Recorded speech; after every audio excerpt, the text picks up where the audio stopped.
What's up, everybody? Welcome to the Pick Six Podcast, CBS Sports NFL Podcast. I'm Will Brinson, and I'm the captain now.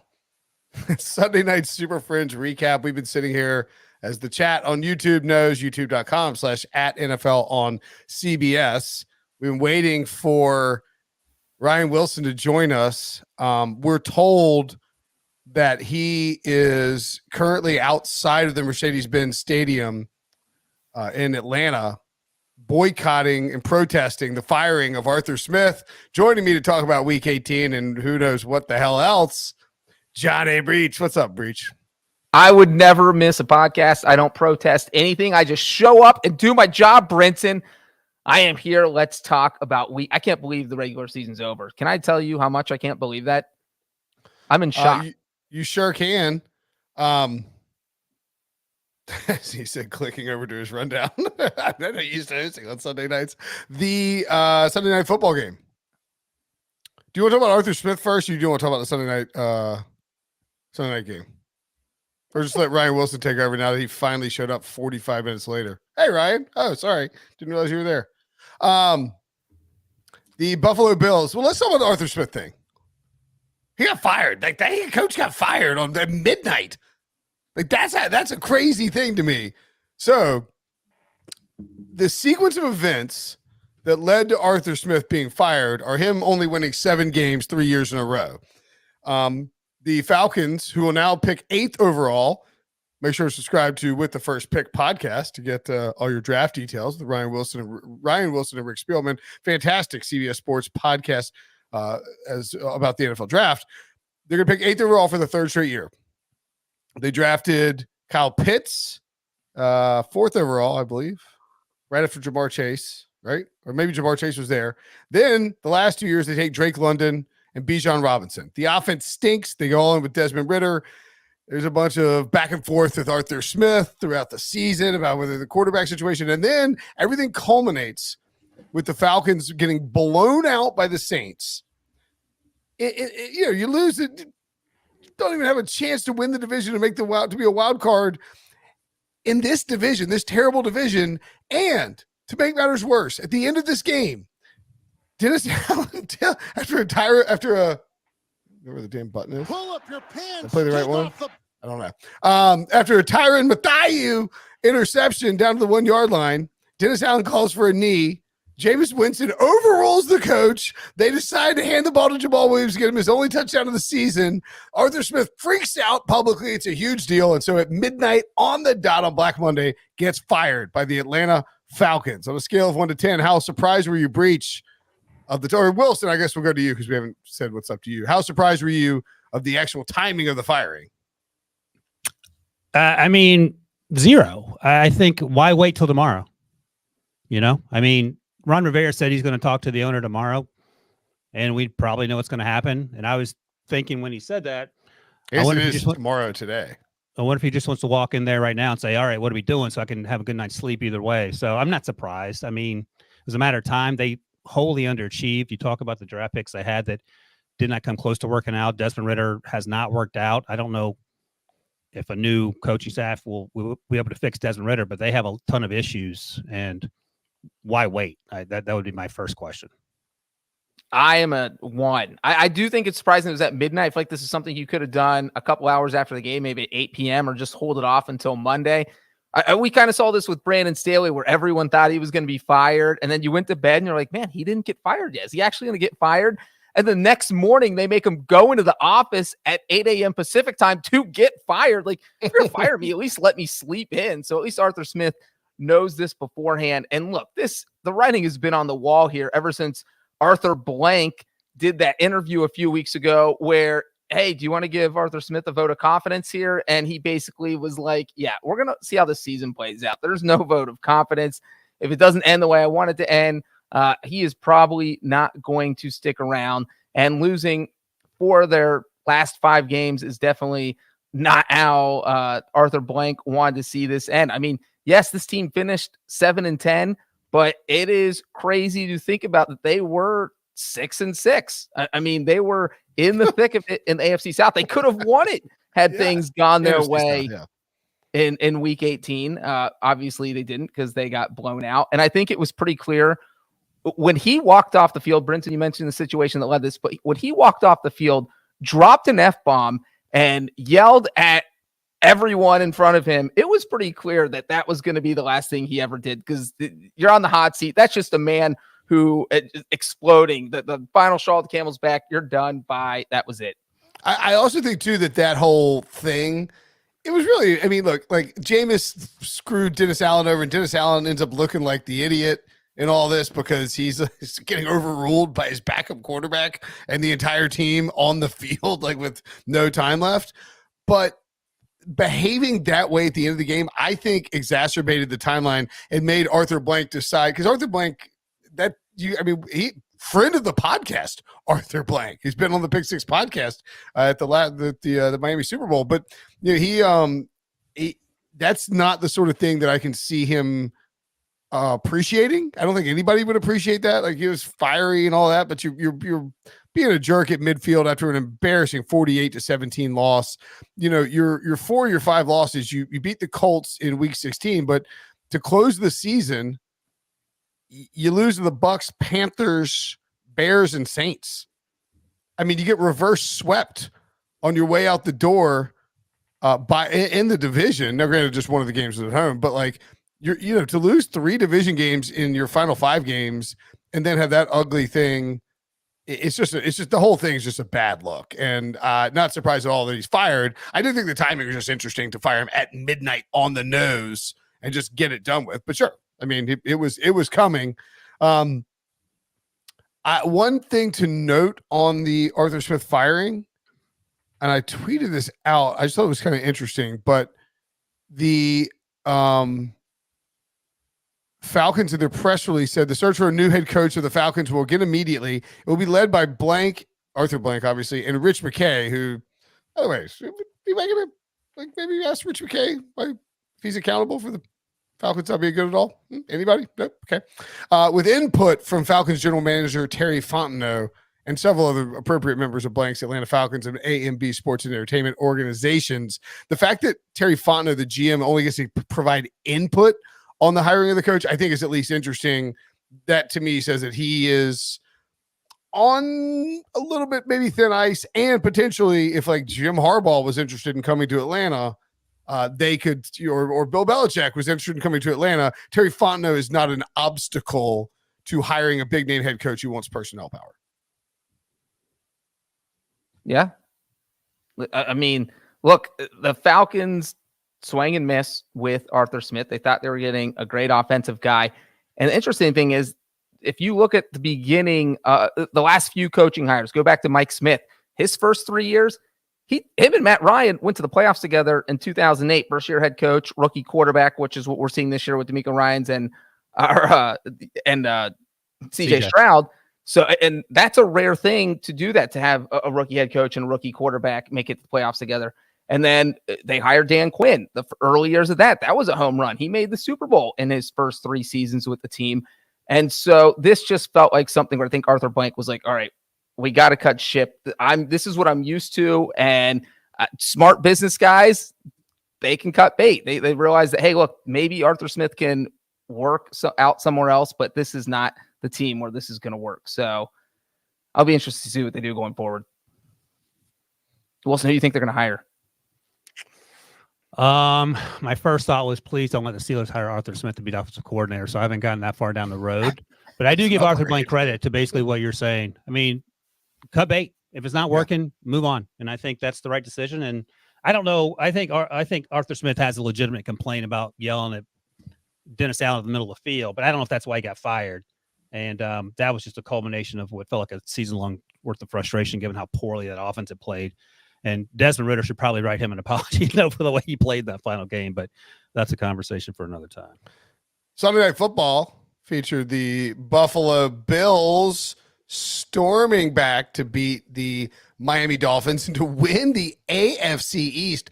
We don't have a Steve Kornacki. Is it Kornacki? Graphic here to show us what the percentages were for my Buffalo Bills winning the division, but I think they were down to like 4%. Dolphins cratered. Harry is very emo tonight. And I understandably emo. Like, I mean, that's Dolphins were like 90+% to win the division. Wilson, what did you think of this outcome from a Steelers fan perspective, knowing that you now go to Buffalo instead of heading to Miami? I'll just think of it as just a general person watching the game perspective first, because we got time to talk about the playoff implications down the road. You seem like you're in a really happy mood tonight. But I'll start with this. Josh Allen is a concern, and he had the 2 red zone turnovers. One where Christian Wilkins made a fantastic play. Another YOLO ball in the end zone, had a YOLO 4th down arm punt in the end zone, and he was bailed out. Breech, it felt like, by special teamer Deontay Hasty with the 95-yard punt return that sort of got things jump started. He can run the ball. I mean, he does that really well down the stretch. He made some tough runs. I give him credit for that. The other thing is this. I don't know if this Dolphins offense works against good teams, because we have yet to see it work against good teams. Now, look, everyone and their brother that ever played edge rush for the Dolphins was injured tonight, are coming into this game. Chubb's out. Jalen Phillips is out. They lost Van Ginkel. Cameron Good got injured on the punt return by Hasty that I just talked about. So they have a lot of things to fix very quickly, and they're going to Kansas City where it's going to be 11 degrees. In terms of the Steelers implications, it didn't matter. I mean, this is house money. You're talking about the Mason Rudolph-led Steelers team that's going to play some Jameis Winston YOLO ball when they get to Buffalo, and just hopefully let George Pickens take over. Hopefully Josh Allen has 3 first-half turnovers, and hopefully Chris Boswell can kick a game winner, 55-yard field goal as time expires, because that's the only chance with no TJ Watt. Breach. Yeah, and you just mentioned how much they struggle against good teams. Harry's got the graphic up that I'm sure is painting him up there to put it up there, and that's that. Look, they've faced 6 teams that finished above 500. They went 1-5 in those games. The one win was against the Cowboys by 2 points. 3 of the 5 losses were by 2 touchdowns or more. So yeah, they do struggle against good teams. And yeah, it did take a punt return touchdown for that kind of sparked the Bills, because at that point, I'm not sure. I felt like the Dolphins were going to win it until that punt return happened. But even with that, the Dolphins struggled in the second half. I think they only had 67 total yards. You can't put up 67 yards in a half and think you're going to win a game. They couldn't do anything. They couldn't come up with any big plays in the second half.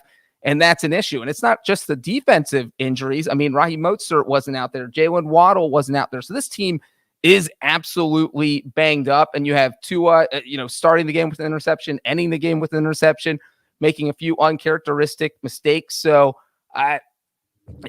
you're playing a team with a winning record next week. You mentioned the temperature. I think they're 0-10 in games under 40 degrees, which we'll talk about a little bit later in the playoffs. But yeah, this is not good for the Dolphins. It's not easy to blow a 3-game lead when there's 5 games that are left in the season. It's only happened 4 times in NFL history. And for the Bills, look, if Josh Allen, you just talked about how badly he played, and they still won. He turned the ball over 3 times and they still won. If he doesn't turn the ball over 3 times, who knows what happens? Maybe they win by 2 touchdowns. So I think that's the conversation you have with Josh Allen this week. Look, man, look at our whole season. When you don't turn the ball over, we dominate people. When you do turn the ball over, we lose, or it's a tight game. So don't turn the ball over. So I think it's really that simple with Josh Allen. You don't have to be, you don't have to hit a home run every play. We can take the singles. We can take the bunts. Just get us down the field, score touchdowns, and we'll win. The first interception felt like it was a cover 0 blitz. They brought the house. The Dolphins did. Allen threw it, and it looked like his initial reaction was that he sort of blamed Gabe Davis. I don't know if, we'll have to hear about, he's not going to throw him under the bus. Gabe Davis got hurt in that game as well. But the second one was a pure T, fadeaway jumper from like 40 yards away. And then he almost hit another one for a touchdown. Like, I think the problem is I think what's so interesting about Josh Allen is that he's sort of what we thought Patrick Mahomes might be without good coaching. Like this athletic freak who like just cannot stop, like cannot prevent it. Or it's like Josh Allen trying to like not turn the ball over is like me trying to do dry January. Like, I'm like, yeah, this sounds great. I'm definitely doing this. and then like snap the ball like, nah, I'm good. I think I'm going to have a glass of wine tonight. 5 days in, you're on a 4-night bender. Right, exactly. It's like, well, I mean, we can always start January 14th or something. But it is concerning because the Dolphins got after him.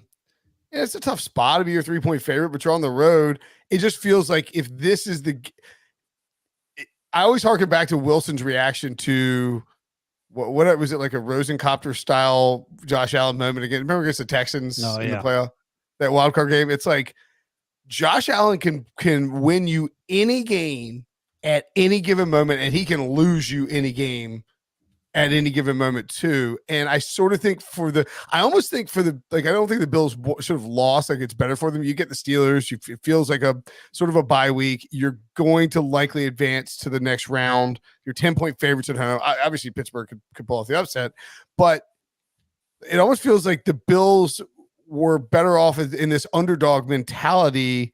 And once they got to the spot where like the Jaguars lose, they already clinched, they're 3-point favorites. It sort of changed how he played. I feel like, I don't know. I feel like he went back to I feel like he went back to pressing YOLO Josh Allen. And if he does that in the playoffs, I don't see how they end up making it to the Super Bowl. If he goes back to, taking what defense is given, then the ceiling for this Bills team is as high as anybody in the NFL.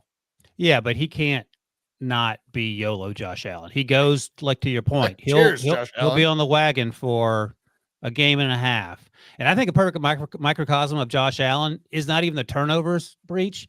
It's the way the first half ended when he threw the ball short and he knew he could not throw the ball short. And the way that Sean McDermott had the halftime conversation where you knew Sean McDermott went into the locker room and had to sit in his office with the lights off for 10 minutes and meditate so he wouldn't strangle Josh Allen. Those are the type of things that Josh Allen does that makes you want to pull your hair out if you had it as Sean McDermott or as me. Yeah, and the one thing about that, Sean McDermott had no problem throwing Josh Allen under the bus, which tells you how dumb of a play it was, where sometimes the coach will take the responsibility, but when it's such a dumb play that you have to, and I don't think Josh Allen would care. If he heard that interview, he'd be like, yeah, that was a dumb play. And when you win, you forget about it or put it in the back of your mind and say, I won't do that again. I lucked out because we won this game. But in the playoffs, you can't make dumb mistakes like that. You have to get the 3 points at the end of the half and try and get the score at the end of the half and the score at the start of the half, because they were getting possession first in the third quarter. And so you can't, and it's a microcosm of what Josh Allen does. He thought he could get a touchdown there. He thinks, hey, I'm going to sneak it in. My guy's going to turn around, jump in the end zone. We're going to get the touchdown. Everybody's going to celebrate. And the opposite of that happens. Although, there was a helmet to helmet there that probably should have been called. Yeah, that's definitely should have been an untimed down. But even then, you get an untimed down and you probably kick the field goal because there's 0 seconds left. You just get one free play and you probably take the points, but who knows? So yeah, this was the ultimate Josh Allen. We got the whole Josh Allen roller coaster. The Bills are lucky they won with as badly as he played for a good chunk of the game. But in the second half, he looked like the Josh Allen who could take this team to the Super Bowl. So I just thought it was crazy that we saw the two sides of Josh Allen, the one that could lose them the game in a wild card round or the one that could take them to the Super Bowl. The Detroit Lions went out and beat the Vikings. They lose Sam LaPorta, although Dan Campbell did say that this injury might not be as bad as it initially looked. And then he said it's not great.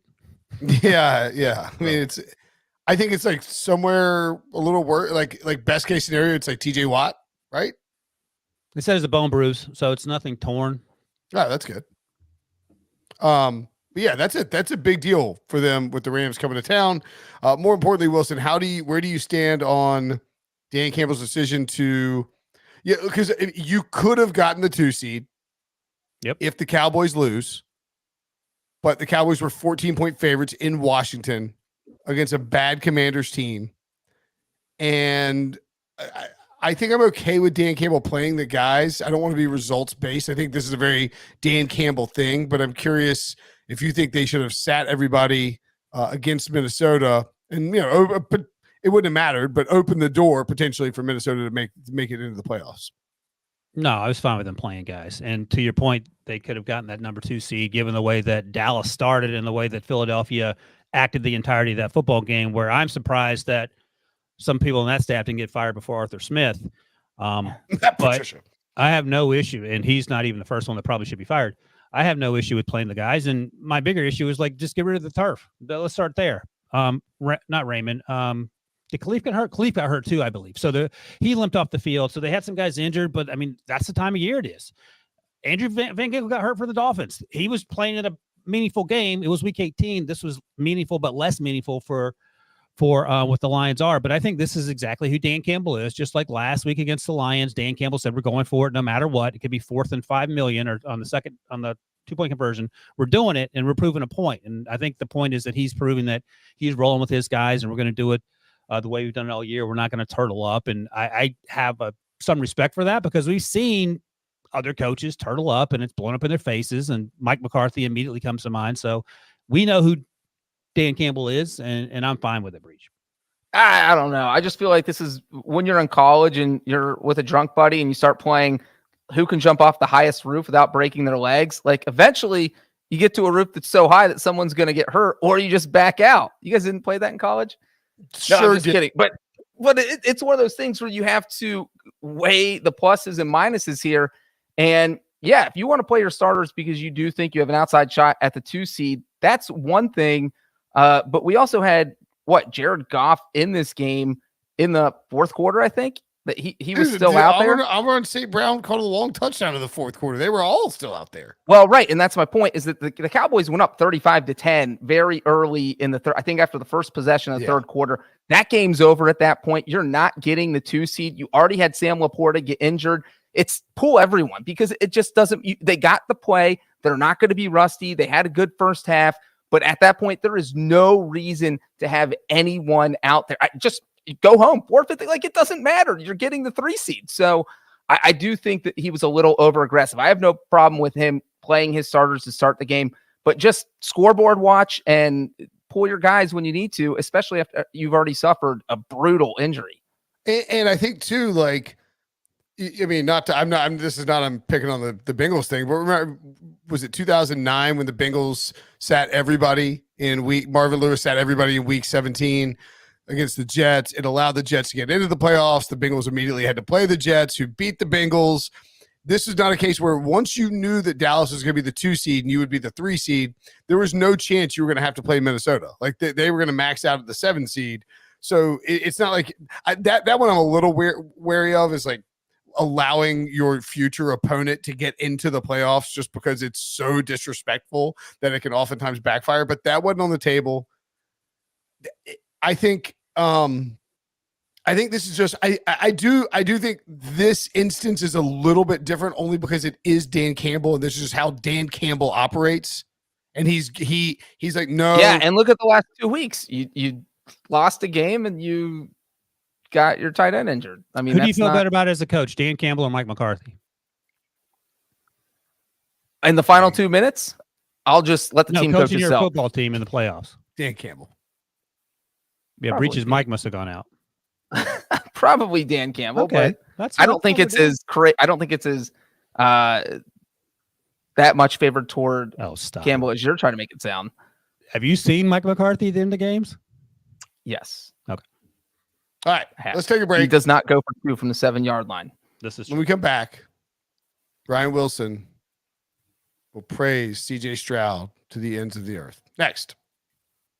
On the next NFL Monday QB, with multiple win and in games on the line, our crew recaps who's in and who's out of Super Wildcard Weekend. Go under center on the only NFL show all about quarterbacks. Tomorrow on CBS Sports Network.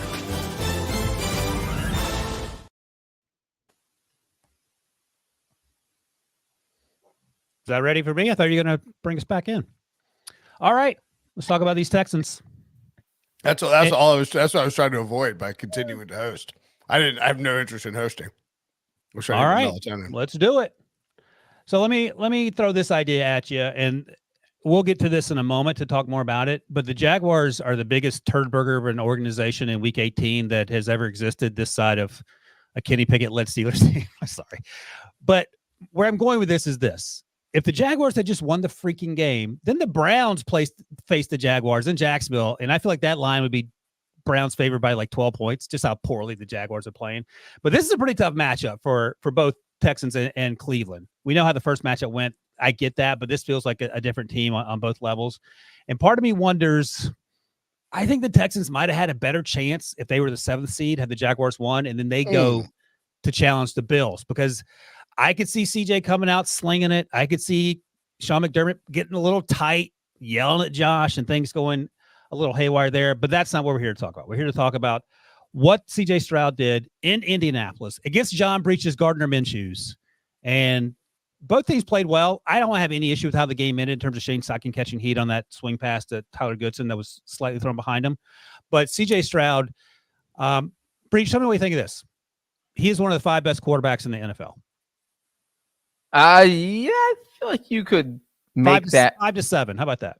Yeah. I definitely think you could make that argument. Definitely a top 10 quarterback in the NFL. And I think the story, and then you can follow up with this. The story is this. If you're, for example, a Bears fan, you have to get the coordinator right. You can draft any quarterback you want. If you have some numbnut calling plays, it is not going to matter. And again, I'm thinking about Justin Fields in particular, but it's worked out for CJ Stroud, who's done a lot of the heavy lifting, not to take anything away from him. Bobby Sloak has been amazing. D'Amico Ryans has been amazing in terms of that defense getting it where it needs to be. And they're all buying in. And I just feel like the buzzsaw that is the Joe Flacco's and the Jim Schwartz's, how tough a test is that going to be, even if it's in Houston, Breech? It's going to be the Browns are one of the best defenses in the NFL, and they at least got a taste of what the Texans do on offense when they faced them a few weeks ago. But CJ Stroud did not play in that game. I think the Browns won that 36-22. And so I think Cleveland's offense is going to feel confident because it's pretty much the same Texans defense out there. And they're going to think, hey, we can score on this team. We can run up the score. And the only way they're going to stay in it is if CJ Stroud can turn this into a shootout. And not many teams have been able to turn games into a shootout when you're playing against the Browns defense. I think the crazy thing is, especially in this game, I picked the Colts. I thought the Colts were going to win, and I'm not going to say anything about Shane Steichen not having Jonathan Taylor out there on 4th down to at least serve as a decoy. You don't want to give him the ball. That's fine. Just have everyone think he's getting the ball. D'Amico can catch a little heat too for his decision-making down the stretch. But as soon as CJ Stroud connected on that 75-yard touchdown on the Texans' first play from scrimmage, it was just like, okay, well, this game's over. And now let's let's flip the page to tomorrow and see what happens. See if the Texans end up winning the division. That was a smart play. And the Texans have so many smart plays, and CJ Stroud's making all these great throws. It really is ridiculous what he's been able to do as a rookie quarterback this year. Yeah. I mean, there were spots where he's under pressure. He's standing in there facing the rush, and he's throwing from like a weird arm slot, and he is dropping dimes into these spaces where football should not be able to go based on what was happening at the time of the release of the ball from his hand. And, like I'm the whole Bryce Young, CJ Stroud thing. Like, I don't think CJ Stroud is dealing with, whatever Patrick Mahomes had when he started, in his second year. He didn't have Tyreek Hill and Travis Kelce. But Nico Collins and Noah Brown and Dalton Schultz, Devin Singletary's played really well. I think that the Bobby Slowick system and the Shanahan-style system is elevating these guys, and CJ Stroud is elevating these guys. But I think they're also pretty good. Having said they weren't good before he got there, before Bobby Slowick got there, because Texas fans will tell you that when you try to say exactly, because I've said similar things to what you've said. But I'm just saying, like, Nico's a third-year wide receiver, is having a breakout. CJ's definitely elevating. Don't get me wrong. Noah Brown and Dalton Schultz, free agents. Devin Singletary, same thing. I think they did I think the underrated thing the Texans did this offseason, if you look at the offense and the defense, was the free agent signings that they went out and made to buttress the quarterback they knew that they were going to draft and to help D'Amico Ryans' defense. Like, they go and get a bunch of veteran guys and I'll put them on the defensive line, and it's not sexy, but it reminded me at the time, and I said this on the podcast, like, it reminded me a little bit of like Belichick when he first got to New England, where you can't just magically draft and develop an entire defense overnight. You have to sort of hope to find guys that'll fit your system and let it work out. I think this game could turn into a shootout. Brown, I think I ranked the wild card games on CBSSports.com. I ranked Browns Texans at 4th on my list, ahead of behind Rams, Lions, Dolphins, Chiefs, Packers, Cowboys, but ahead of Eagles, Bucs, and Bills, Steelers. Do you think that is the correct ranking, or would you move it up or down? Breech, you're the resident ranker. What do you think? You have Browns, Texans at 4th. Yes. I would probably agree with that. I'm a little I think Eagles Bucs has bust potential. Maybe That's shootout got to be potential. that's got to be last. It doesn't even matter. Bills Steelers is pretty bad, dude. Not compared to this Eagles Buccaneers game. Have you watched the Eagles play? Oh my God! The Steelers have actually looked exciting on offense for the past 3 weeks. It's not like fair. Baker Mayfield's going to be the best quarterback on that field, and that's not even being disrespectful to Jalen Hurts. It's being disrespectful to the people that are calling plays for him and put him in position to fail. But that's another conversation. But I don't know if they're going to score a lot of points in this Texans game, just because of certainly the Browns defense. We'll see if Will Anderson's healthy. That'll be a concern. The other first-round pick who's been balling out, No Tank Dell, which is they haven't had him for over a month now. I think he got hurt week 13, but he was certainly helping that offense elevate itself as a rookie. So that's something to keep in mind. But it's one of those things where you buy into what the coach is selling, and you got a franchise quarterback. You can accomplish a lot. By the way, that also holds for the Cleveland Browns right now, which is sort of hysterical. You know what I think is pretty crazy about this this tech, and we've known for I guess like 8 hours that the Browns will be hosting this game, but the Browns will be in this game. Houston's hosting it. I mean, Houston's hosting the game. Excuse me. The Browns and the Texans will be playing. I was trying to. You actually probably know this, Breech. I don't even need to look it up, but this is a testament to CJ Stroud. We're not lobbing around the rookie quarterback and the first playoff start stuff because it feels like he might be. I was about to lob it out. I was about to bring it up. Me too. So is the last? I mean, I'm old now, and my brain is a pile of Here's mush. what you're staring at. Since 2012, rookie quarterback Russell Wilson when he beat RG3, so it was 2 rookies, right? Since 2012, rookie quarterbacks are 4-11 in the playoffs. Just any time in the playoffs. Brock Purdy has 2 of those wins. Yep. Russell Wilson, and the other 2 wins came because a rookie was playing another rookie in the playoffs, and a rookie had to win. So you really only have 2 wins against RG3, and then what was Russ the other against RG3, and one of them actually involved the Texans. Andrew Gregory Dalton versus TJ Yates. TJ Yates. Oh, God. Do you remember that? That's when JJ Watt, our colleague, picked. Do I remember that game involving the Bengals? Yes, I remember. I remember. All right. Onward and upward, or in this case, onward and downward. Let's talk about the aforementioned Jaguars, the 904. Let's not come to you first. Let me mention this. Back in week 8, the Steelers were beaten at home by the Jaguars and another punchless effort by the Steelers at the time. Since that victory for Jacksonville, they have gone 3-6. And Andrew Wingard was seen on the sidelines waving the terrible towel, disrespecting it like TJ Houshmandzadeh did back in the day, Breech, when he shined his shoes and they blew up in his face. Andrew Wingard had a Houshmandzadeh curse put on him. They went 3-6 the rest of the season, including one of the most demoralizing losses I can recall in Week 18, discounting the way that Carson Wentz and the Colts lost in the last week of the season a few years ago. I had to watch that game because I was interested as a Steelers fan. And as I joked, Ryan Tannehill is a wild ride to have to pin your hopes and dreams on. Mike Vrabel deserves a raise. Derrick Henry did a fantastic job dragging that team, and so did Tyjae Spears. And Brinson, I'll come to you.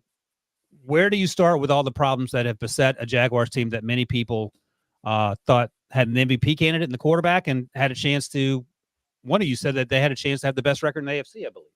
Yeah, absolutely. That was one of my bold predictions.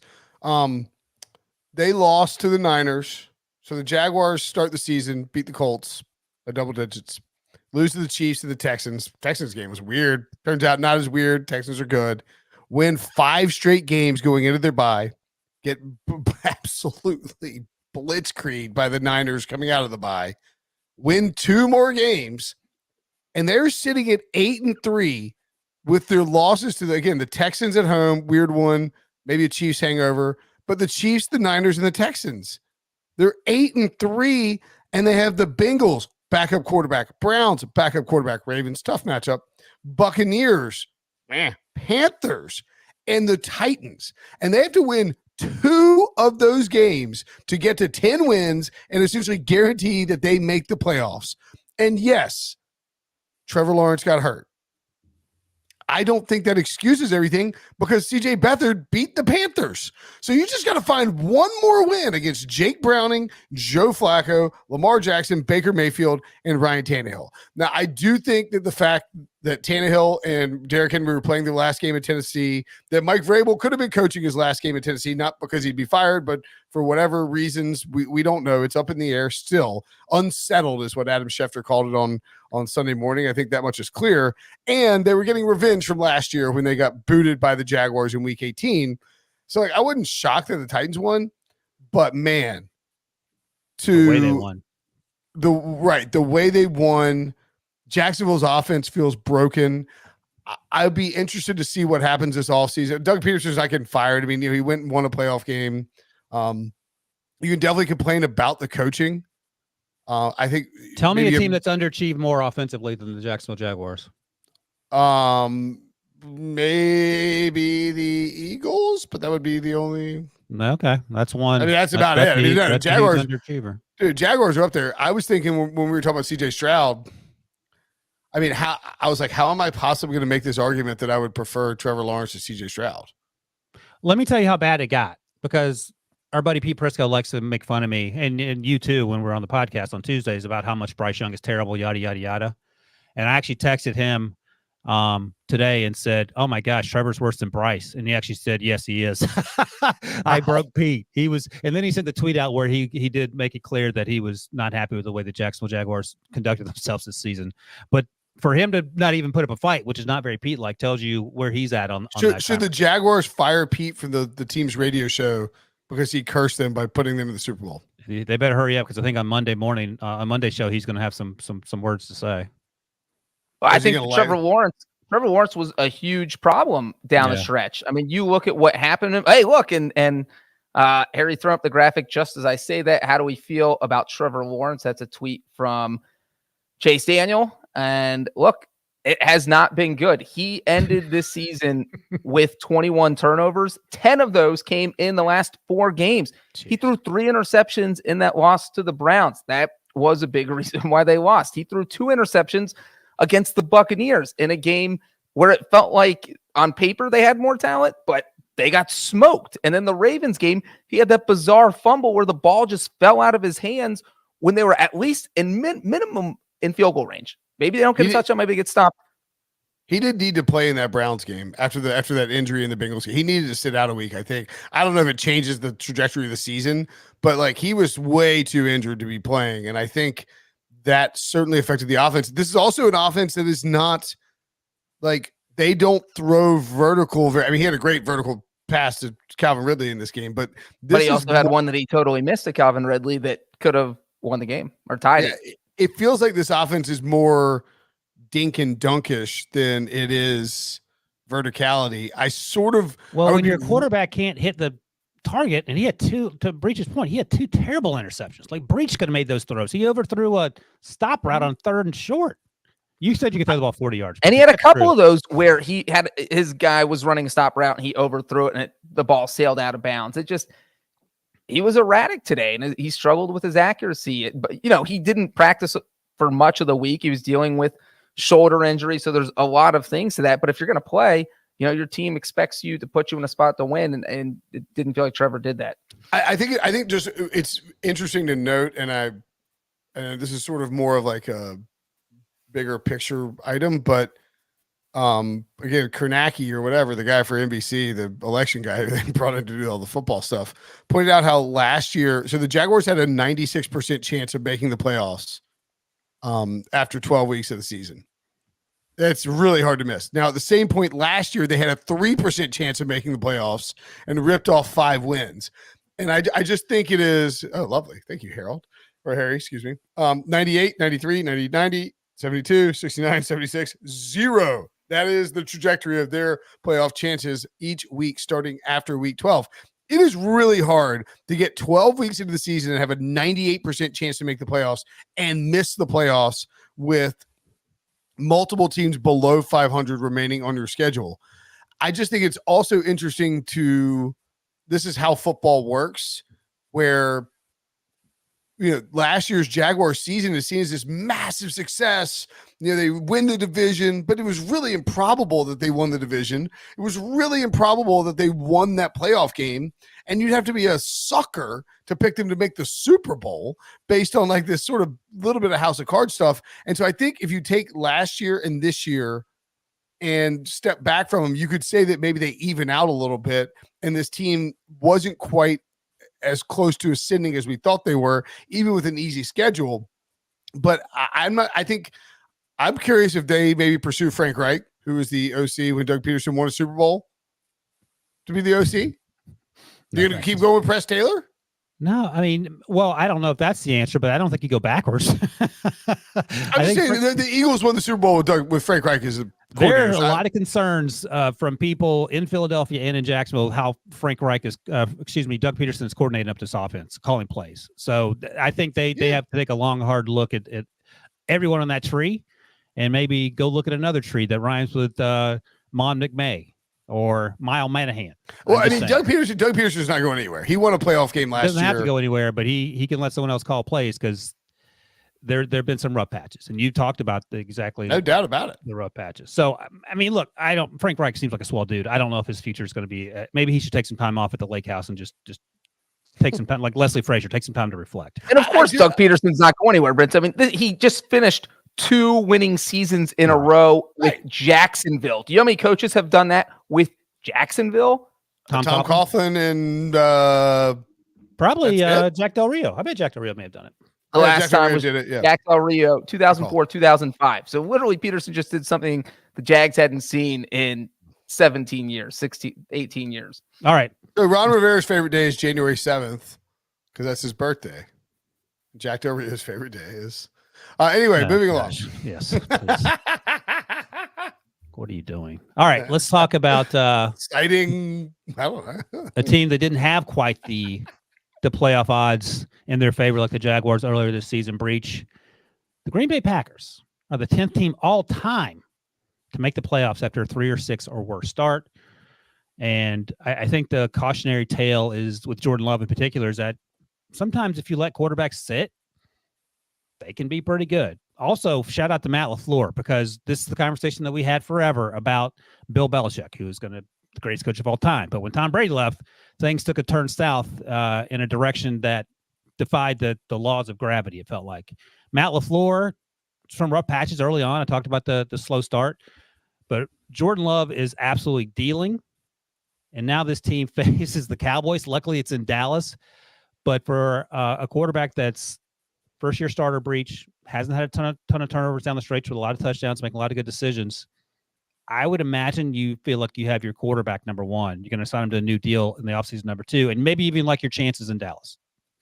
Yeah, I mean, first of all, you think Jordan Love's like, my God, why did I agree to that little bridge contract that pays me $10 million next year? So I do think they'll work something out because he obviously got the job done. I think the problem with a first-year starter is that he got off to a slow start, and everyone, Packers fans, were just ready to send him to the bench and think, what are we doing? This guy is not our future. And that's what happens when you go, 2-5, I think is what they started. And now the first 2 weeks he played really well, and people were like, they got a guy, and then he fell apart, and then he played well against the Bears, but he fell apart in the second half against the Falcons in a game they lost 25-24. And had they not fallen apart, they would have been in dire straits heading into week 18, needing a win to get in.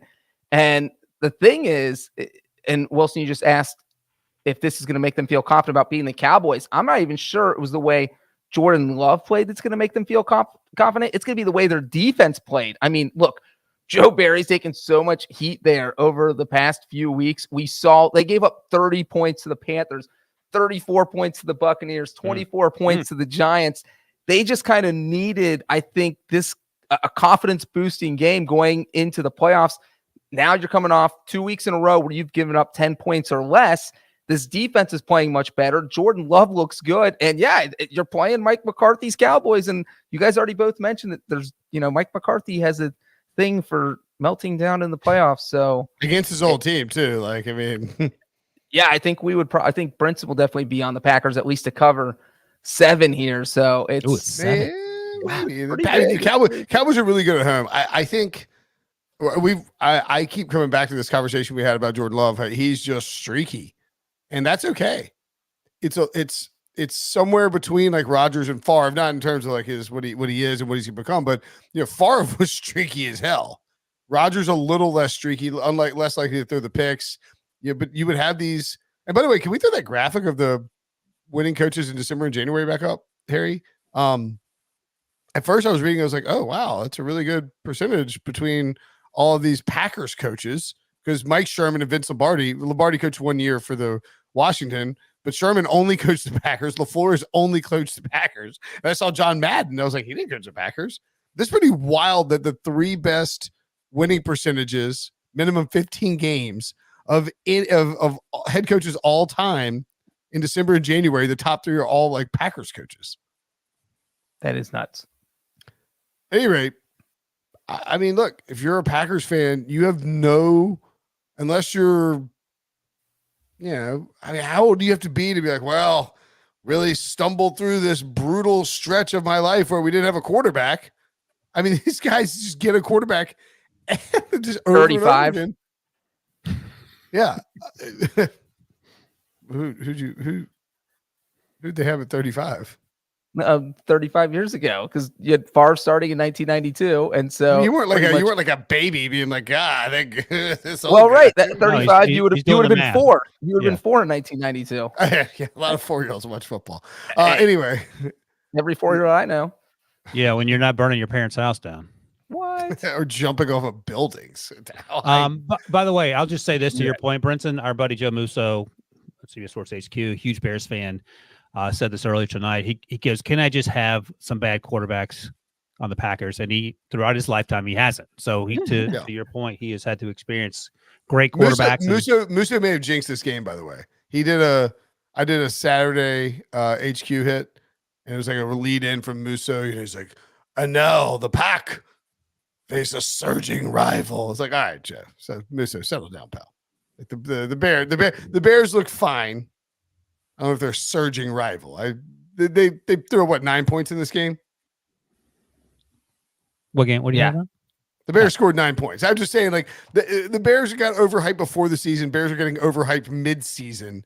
They finished 7-10. Let's everyone pump the brakes on the Bears, who are probably going to be starting a new quarterback in week 1 next year. Speaking of 9 points, let's go to Carolina, where the Tampa Bay Buccaneers blanked the Panthers. Second straight week, the Panthers refused to score any points. Amazing. But the Buccaneers won, and by virtue of the fact that they're winning, they won the division. Had they lost, they'd have been out of the playoffs entirely. And I think Baker Mayfield might be one of the toughest human beings on planet Earth. Awesome. He gutted out that game. And I think he enjoys, and I said this about CJ Stroud, he enjoys, number one, being appreciated. Dave Canales has done a fantastic job as offensive coordinator, putting him in position to have success. I think it was Baker's first 4,000-yard season. We know about the playmakers around him. The running game has gone in fits and spurts, but Rachaad White has done some good things as a second or third year player. And I think this team has a really good chance to beat an Eagles team that has less than zero confidence. How do you feel with this Bucs team and Baker Mayfield, Brinson? I feel good about them. I was actually, I think if you're an Eagles fan, you should be petrified that. Have you looked at the lines, Wilson, to know what the spreads are? No, I can give the wins over Wilson line. Yeah, well, yeah. What's your wins over Wilson? Philly at Tampa Bay. I mean, it's something stupid like probably Philly -4, 2.5. Yeah, I mean they're going to get their doors blown off. It's like Tampa winning the game. It's 2.5 -120, so it's probably going to get to 3. It definitely feels like this Bucs team is going to fight. I mean, now look, it's football. It's a playoff game. It's 60 minutes on a Monday night. In this case, anything can happen. But like Philly's quarterback gets hurt, their best wide receiver gets hurt, their other second best wide receiver is already hurt, and Tampa Bay finds a way to just go down and win 9-0 in Carolina. The offense has been bad the last 2 weeks. We sort of started fluffing the Bucs up offensively. Dave Canales, as you mentioned, getting bandied around and for head coaching jobs. And then the last 2 weeks, just a really, really, really bad performance by the Bucs on offense. Having said that, they took care of business and found a way to win the division. Everyone basically picked them to finish last in the division. We all look like idiots. And after starting 4-7, they made the playoffs just like the Jaguars did. But you look at this list of teams who have done that. 2022 Jacksonville, they won that crazy game against the Chargers last year. 2020 Washington, 2020 weird year. They lost the wild card round. 08 Chargers, 96 Jags, and 95 Chargers. Nobody made it. The furthest anybody made it was the 96 Jaguars, who made it to the conference championship game. I think this Bucs team I'll be picking them to beat the Eagles and obviously to cover. I think it's a one and done situation, but credit to Todd Bowles and credit to Baker Mayfield, credit to Dave Canales, everybody involved, Jason Light, the GM, everybody involved with this, because no one wanted to back the Bucs this year. They were dealing with the salary cap fallout of Tom Brady, and everybody, myself included, sort of thought Todd Bowles was going to be toast after this year. And if anything weird happens in New Orleans, he's the lone man standing left in the NFC South. The one odd thing about the Bucs is they were playing anyone but the Eagles, I would 100% be picking against them. The fact that they get to match up with the only team that is just playing the worst football out of anyone in the postseason right now is unbelievable. Because, Brinson, you mentioned how bad their offense has looked in the past 2 weeks. They only scored 13 points against the Saints. We already mentioned they only scored 9 against the Panthers. And these were high-pressure games. These were almost playoff games. The Panthers game was a playoff game because if you lose, you're out. The Saints game, if you win, you clinch the division. So in these high-pressure situations, they average 11 points. So that's not what you want going into the postseason. So I am a little bit worried about their offense, but I mean, I'm more worried about the Eagles' offense. Panthers outgained them in terms of yards per play in this game. Well, Baker Mayfield only threw for 137 yards. They barely rushed for 100 yards. The Buccaneers didn't do anything impressive on offense. So I am a little worried about the one stat I did see today that blew my mind is that the Buccaneers have the longest active playoff streak in the NFC. Did you guys know that? Wait. They've been to the playoffs 4 straight years, which is the longest streak in the NFC. The NFL is hard, man. I think it is interesting that we've sort of seen. I wonder, and I don't know if this will matter for Philadelphia, but just because of how banged up they are on defense and their weaknesses, but we've seen teams shift what they do against the Bucs over the last couple of weeks, and it's like stack the box, don't let Rashad White's just going to get a bunch of carries, and then just smother Mike Evans. Because Mike Evans was on a heater when this offense was running well. And now it's like Chris Godwin is sort of more of the focal point. Baker's also banged up. I think it's a great point there by Breech. Like, I mean, Bryce Young threw for 94 passing yards in this game, by the way. What are we doing? If they were playing the Rams, the Cowboys, the Lions, obviously the 49ers, maybe the Packers. I'm missing anybody. I mean, anybody else in the NFC playoffs, I would think I would pick the other team. But the Eagles are just so bad down right now that I want to back the Bucs. All right, well, let's take a quick break. When we come back, we'll talk about the Eagles and all the trials and tribulations they're going through in their matchup against the Buccaneers right after this.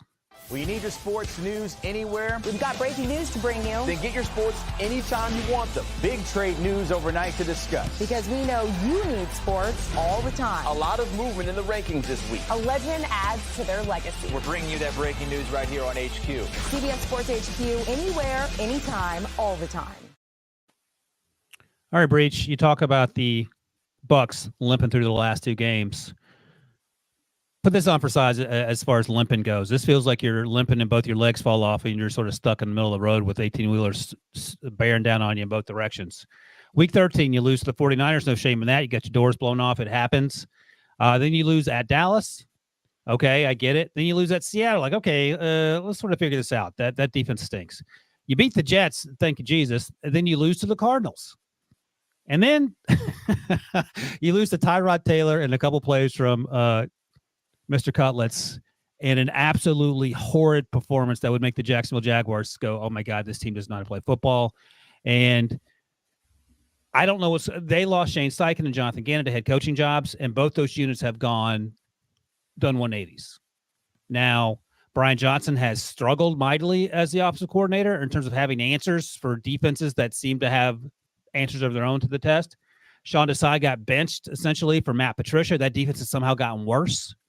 And I think in terms of talking about playing with confidence, heading into the playoffs, this team has 0. And oh, by the way, their quarterback has 9 fingers. So explain to me and to Eagles fans why they should feel good. They should not. This team literally reminds me of your 11-0 Steelers team. Yeah, was that 2020? Where it was just every time they won a game, you knew the wheels were going to fall off the wagon. And this is where 3 of the wheels have fallen off the wagon, and the Eagles are still dragging that wagon with 1 wheel on it. And look, you just mentioned the 49ers and Cowboys blowouts. It was after they gave up 42 and 33 in those games, and that's when they just said, all right, decide, you're benched, you're done. We're letting Matt Patricia take over. Patricia's very first game, they give up a game-winning touchdown pass with 26 seconds left. It was like, oh, it's Geno Smith. It's okay. They're good. And then to give up Drew Lock. Oh, yeah, it was Drew Lock. It was Drew Lock. It wasn't even Geno. It was like, so if that's not a red flag that Drew Lock is out there dicing you up and beating you, because if they win that game, they're still in the running to take the NFC East. And that is really when it felt like the collapse was really there, because I felt like we all thought the 49ers and Cowboys were just better teams. That's why the Eagles lost. And then to see them lose to the Cardinals, and it just feels like this team is in total collapse. They have no chemistry. It seems like everyone in the locker room hates each other. There's always the coaching staff is a problem. The defense is a problem. The offense doesn't get along. So you always see guys yelling at each other on the sideline. It just seems like this team wants the season to end. It's painful to play, and nobody's on the same page. And I will be shocked if they win in the playoffs. Again, like, I think you can go back and look at sort of it's easy when a team starts out and is 8-1 going into their bye. And you're like, I mean, what do you want us to say? They were the NFC champions last year. They're 8-1. They lost some coordinators, but they're just finding ways to win. I mean, they could have lost at New England in week 1 easily. Could have lost against the Vikings in week 2 easily. They could have lost to the Commanders both times. The one before the bye in week 8 went to overtime. They should have lost to the Cowboys in week 9 before the bye. And they definitely should have lost to both the Chiefs and the Bills after the bye. So it's like you look at this team and say, all right, here's the overall record. They're 11-5. It's a good season. No one can complain about it. They did regress from last year. But more importantly, this team has been a problem since October. They've been, Pete Prisco said it best. They've been wobbly, and the defense has collapsed. You turn to Matt Patricia. The only thing we've seen worse was it relates to Matt Patricia is when Belichick turned him to like the offensive coordinator. It's the only thing that makes this look like less worse. You're like, I know, let's midseason just go to Matt Patricia and see if that fixes things. They lose 5 of 6 to close out the season. The only win that Christmas Day thing against the Giants. It would be shocking if this team won a playoff game, much less any 2. I mean, Jalen Hurts is banged up. AJ Brown is banged up. I think it's surprising they're favored, to be honest. Yeah, I think it's their favorite because they're hoping that people are thinking that this is last year. Because, I mean, if you think about 11 months ago when if I told you the 49ers are the best team on the planet and the Eagles are reeling, you'd be like, oh, I wonder what happened because Brock Purdy doesn't have an arm and this team is rolling on all cylinders. They lost their coordinators is probably the answer. It seems not to be too much more complicated than that. All right. We all seem to be pretty disappointed in the Eagles, but they didn't make the playoffs. In fact, Brinson, which team, and we may have already talked about them, are you most disappointed in missing the playoffs? I mean, it has to be the Jaguars, right? Feels like it. You want to have back? The Jaguars finished below the Bengals. Oh boy, that's sad. A slap in the face. That's sad.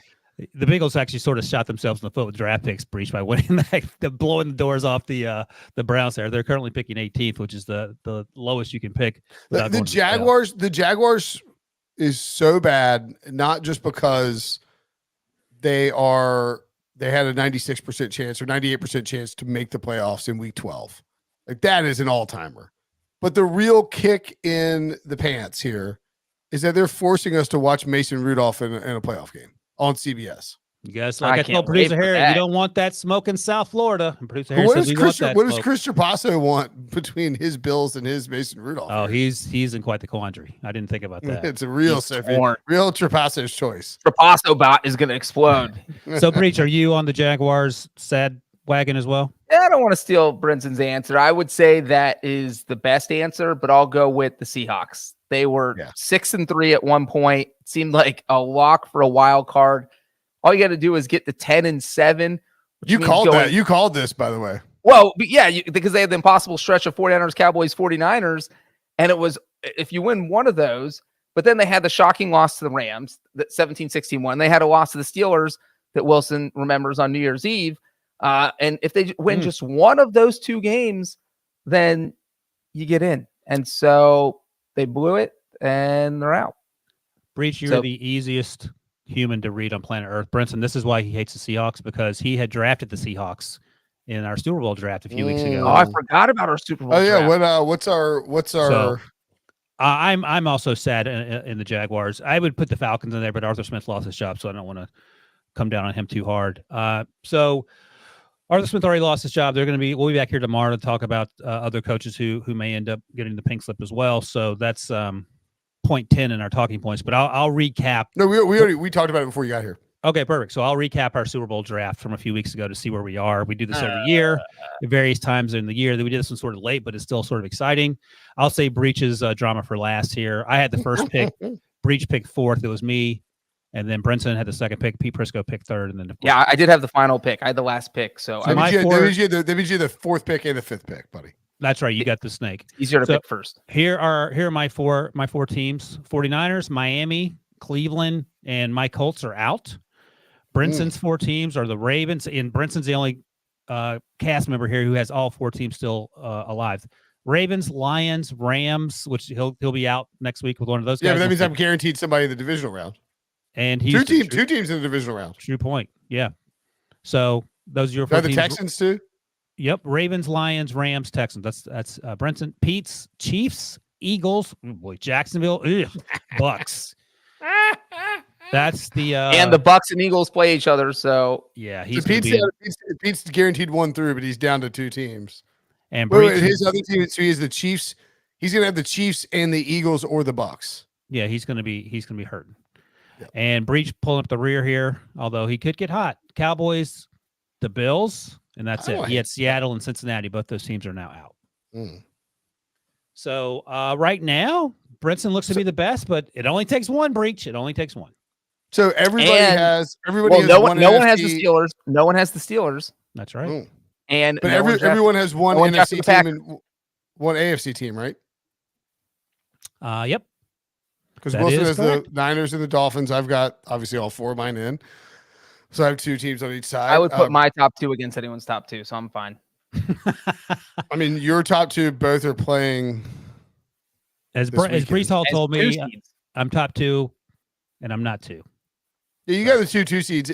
I mean, you got the two seeds at 4 and 5. So I don't really know what you're complaining about. If you weren't such a homer and dedicated to your bit and didn't have to take Jake Browning, you could have had the Texans. Browning fooled him. He's playing well. By the way, Browning said after the game today that he hates the Steelers as much as anyone, which I thought was a weird thing to say. But okay, Jake, you do you. All right. Breech's third round pick?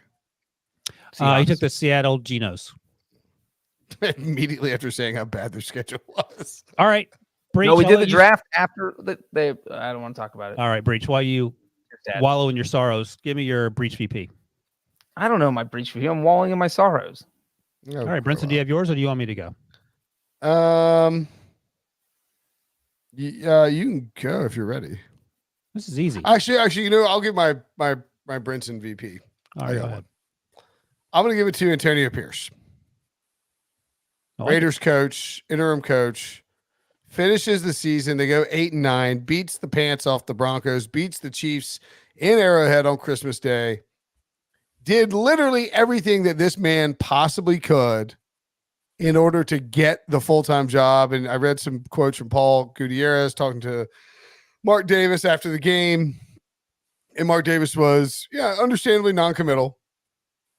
He's an interim coach. You don't have to hire him full-time. But it's becoming, I think, painfully obvious that we could end up in like John Gruden 2.0 with Jim Harbaugh, where Antonio Pierce does this incredible job down the stretch. Everybody on the team wants him, and Mark Davis is infatuated with the big name, and I don't blame him. Like, I think Jim Harbaugh is a great coach. He's went to coach the 49ers for 4 years and went to 3 NFC championship games. And he's in the playoff for like the 3rd straight year. I have no problem going to get Jim Harbaugh. I just think Antonio Pierce, the job he did taking over this team where they were midseason and to close the way that they did, somebody needs to look at hiring that guy as their head coach. I like it. Breech. The Breech VP, I'm going to stay right here in my lovely town of Nashville. It is going to Derrick Henry, who might have just played his final game with the Titans. And if he did, he went out with a bang. He almost single-handedly knocked Jacksonville out of the playoffs. 19 carries, 153 yards, 1 touchdown. He has basically been here. I moved here in 2017, and it has been Derrick Henry, Derrick Henry, Derrick Henry. He's been the face of this franchise for so long. He's been such a weapon, and if he is gone, I am very happy to see that he went out like this. I love that he took the mic after the end of the game, thanked the fans, and talked to everyone. It was really cool to see that. So my Breech VP is not a kicker this week. It is Derrick Henry.